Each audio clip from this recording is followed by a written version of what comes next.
Good morning, everybody. Today we got to do 2 restrings and retunes for some Halon 6s, which are Matthews bows. You guys are gonna have to excuse the heater noise. It is 4 degrees here in my town today, so I got the heater on to keep it a little bit extra warm here in the shop and keep up with the cold weather out here. So you're gonna hear the heater in the background. I apologize for it, but today I'm gonna walk you through how I set up and how I tune a bow after I do a string swap. So we'll dive right into the string swap. I'm probably just gonna time lapse you through the string swap. It's pretty standard on Matthews. It's been the same for the last 6 years. If you've watched anybody do a string swap on a Matthews, it's pretty simple. If you guys do have any questions about the process of how I do my string swaps, when I do it on certain bows, just go ahead, shoot me a message or leave a comment down below. I'd be more than happy to walk you through it. But without further ado, we're gonna dive into the restringing of both of these bows, and then I'll show you what I do to set them up. All right?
Okay, so for the next part of my tuning process, what I like to do is to make sure that I set my center shot completely and perfectly level through the burger hole. I have a level on the arrow. I had a level on the string, but once I level out the bow, I just lock it in, pull the level off the string, and then double check it a little bit later on to make sure everything is good. So as you can see, it's perfectly level going through the center of the burger hole. And this is where I will now go ahead and tie my nock sets and finish my D loop. Alrighty, now that we have found center shot, we're going to take the time to set our nock sets on the bow and put in our drop away cord for our rest. So what I'll do is I'll take some BCY 3D material. I've marked with a silver Sharpie where the top piece of the D loop was when I was at center shot, and I will just start from the top of it, and we'll tie 1 overhand knot and scoot it up to the top of that silver Sharpie mark and lock her down. And now what I like to do is do 3 wraps top and bottom. So now we'll switch to the bottom of the string, do another overhand knot, cinch it right up next to that first one, and continue this process.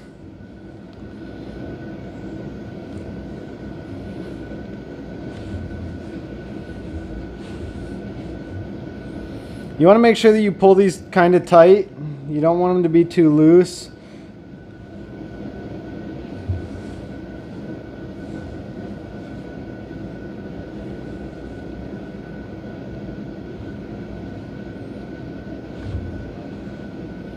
So now I've got 3 on the top. This will be my 3rd one on the bottom.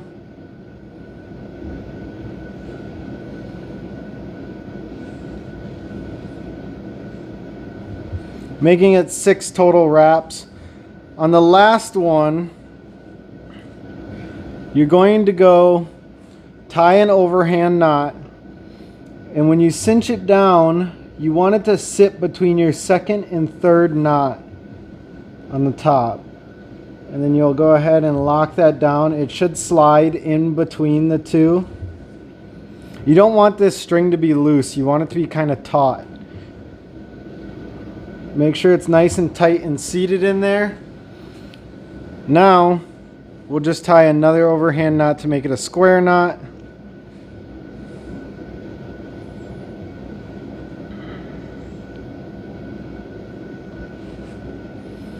And once you get down there pretty close, this is where I will cinch it down nice and tight. Grab our lighter, burn one end,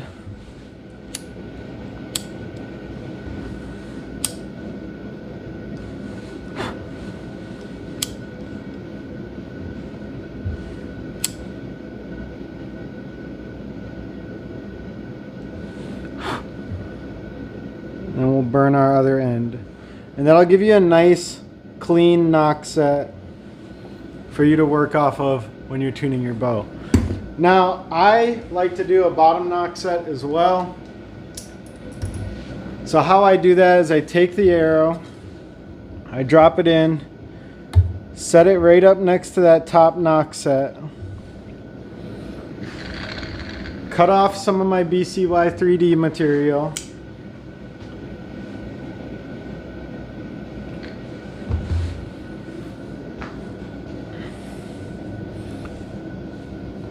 tie my knot, and as I cinch it down, I'm going to scoot it up, and I want to leave about 1/8 of an inch to 1/16 of an inch between that bottom nock set and the nock. So when I get it where I want it, I'll cinch it down, push my nock out, and continue to tie my nock set now.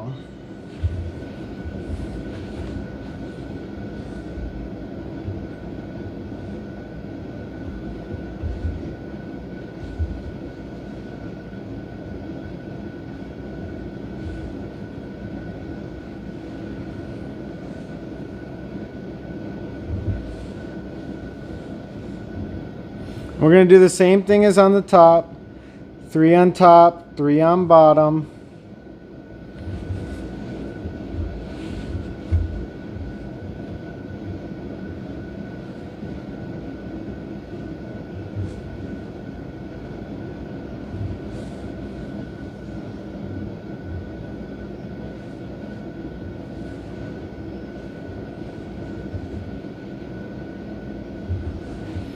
So that was my 3rd one on top. We'll do my 3rd one on bottom.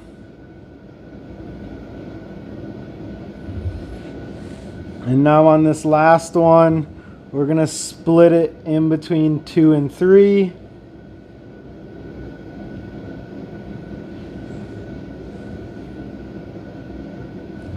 To lock that in. Now your bottom nock set is locked in. We'll tie a square knot.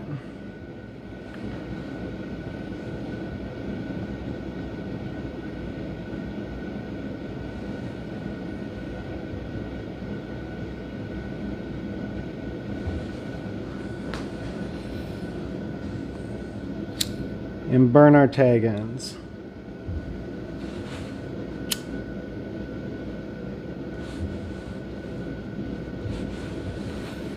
Now our nock sets are set. You can double check it by grabbing an arrow, dropping it down in there,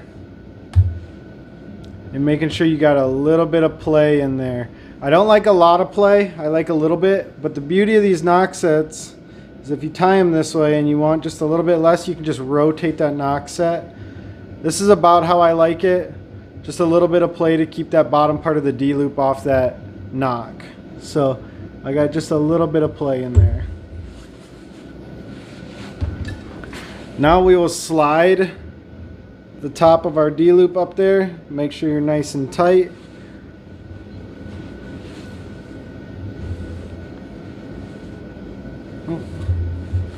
There you go on the back side of the string.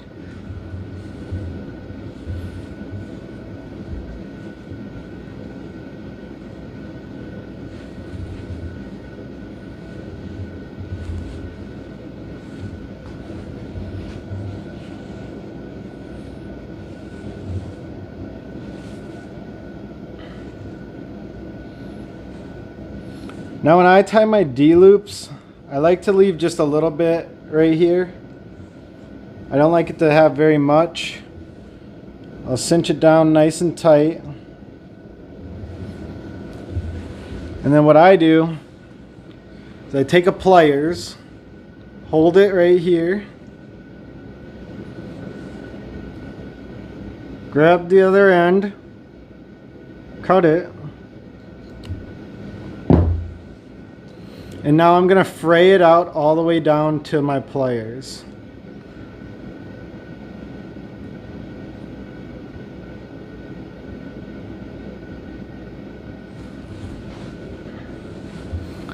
Grab my lighter.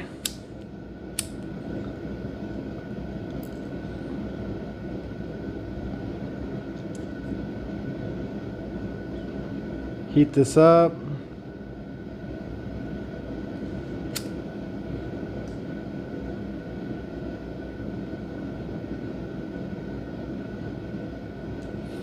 And then I take the silver part of the lighter, push it down flat. That's going to give me a nice little button to work with. Now you can shove your pliers in to pull that kind of taut. And then I have vipers. You can use your pliers, but I just like to use the vipers.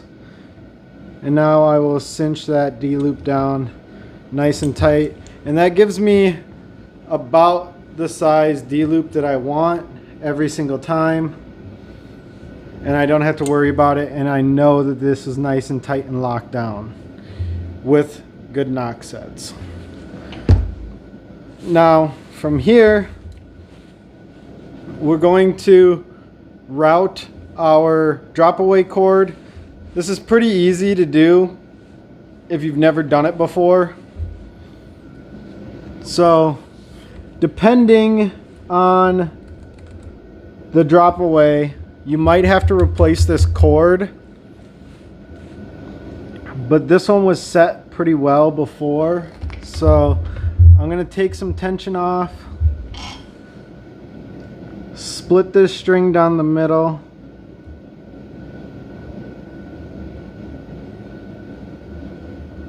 run my cord in, pull it nice and tight, and let the tension back off. So now that this is set, I'll just double check that in a little bit, but I like it to be coming from the same from the riser side. I don't like it to come around the top because it'll add some tension onto this cable. And that is how I tie my nock sets and my D loops. Now that I've got the bow in the drawboard, you can see that the top cable stop is just barely touching. And when we go down to the bottom is barely off. I'm going to show you guys how to fix that.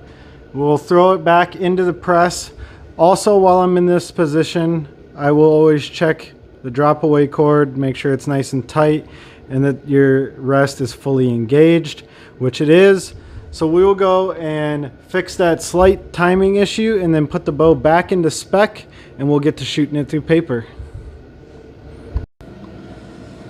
Okay, when it comes to timing issues, if your bottom cam is off, I always like to make the adjustment to the top because then I'm adding twists and not taking twists away. The tighter your string is twisted, the quieter it's going to be, so always adding a twist will gain you a little bit more forgiving and quiet setup. Also, I measured the axle to axle on this bow, and it is a little bit long, so again, I'm going to want to add a twist to shorten that axle to axle, but also bring these cams back in sync. So what we're going to do is we're going to press this bow, and we're going to add a half a twist to this top cable, which should make the bottom cam a little bit faster and bring it into time.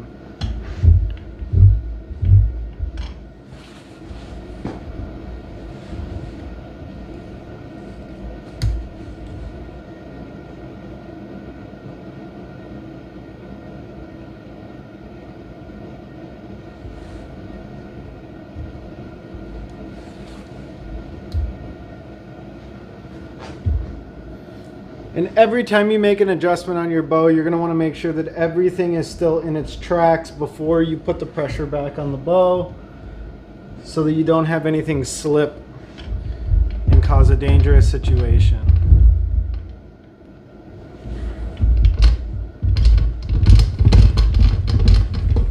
So now we can look at the timing holes, which are right here on a Matthews, and see that that string is going completely through the center, as well as on the top. So I'm going to throw it in the drawboard just to double check, but if it's good, we'll go ahead and start getting ready to shoot it through paper. Alright, we're going to go ahead and run this bow through paper. It should have a pretty good tear. Everything's running down the center. Everything is in time. And we'll run it through the paper and see what we get.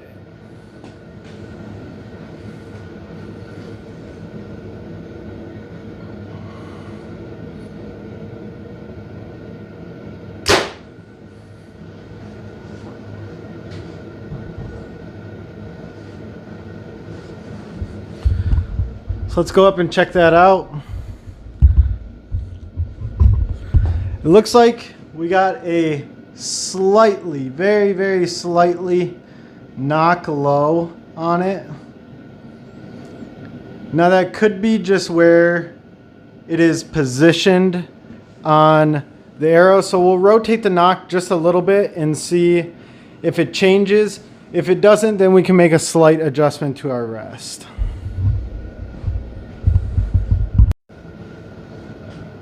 Alright, so we've made a slight adjustment, and now we'll run it through the paper again just to double check.